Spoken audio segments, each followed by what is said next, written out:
Hello, আসসালামু আলাইকুম। আজকে নিয়ে আসছি মজাদার এই পটল ভর্তা। একটু ভিন্নভাবে দেখানোর চেষ্টা করেছি। এখন থেকে আপনি এত মজা এই ভর্তাটা, আপনি এখন থেকে পটল বাসায় আসলে আপনি এই ভর্তাটাই করবেন। তো এখানে আমি নিয়েছি পটল। দেখেন, আমি এখানে হাফ কেজি মতো পটল নিয়েছি। তো আপনি কম বেশি করতে পারেন। তো আমি ভালোভাবে ছিলে নেব সবগুলিকে। এর উপরের যে একদম পাতলা যে আবরণটা, ওটা সরিয়ে ফেলবো। তো এটা হয়ে গেছে। দেখেন, আমি এটাকে ভালোভাবে ছিলে কেটে আমি এখন দেখেন 2 ফালি করে নেব সবগুলিকে। আমি এভাবে 2 ফালি করে নেব সবগুলিকে। এই যে দেখেন, আমি 2 ফালি করে নিয়েছি। তো এখন আমি নিয়ে নেব তেল। তো আমি এই তেলটা, আমি সরষের তেল নিয়েছি, আপনি যে কোনো তেল নিতে পারেন।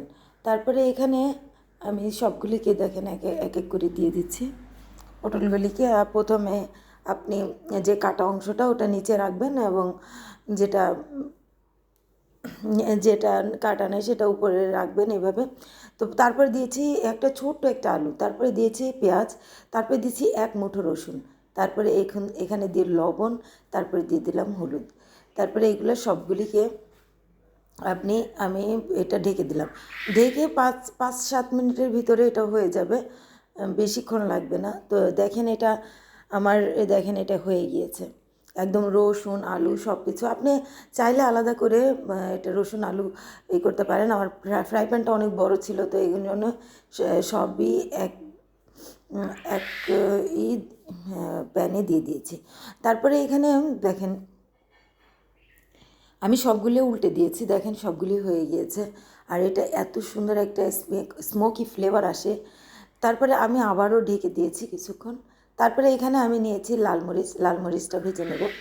তারপরে এখানে দেখেন, আমি লাল মরিচটাও সরষের তেল দিয়ে ভেজে নিয়েছি। তো ততক্ষণ এটা আরও হয়ে গিয়েছে। দেখেন, আমার প্রত্যেকটা একদম গলে গিয়েছে। তারপরে রসুন, তারপরে এইগুলা দেখেন গলে গিয়েছে।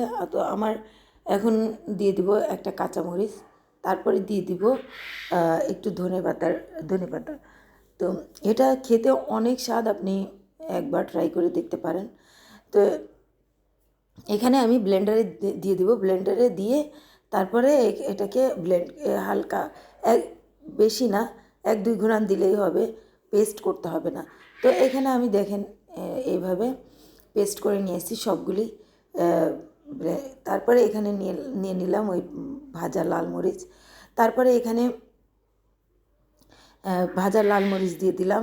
আমি সরষের তেলে ফোড়ন দিয়েছি কালিজিরার পরে ভাজা লাল মরিচ দিয়ে দিলাম। তো এটা নাড়তে থাকবো।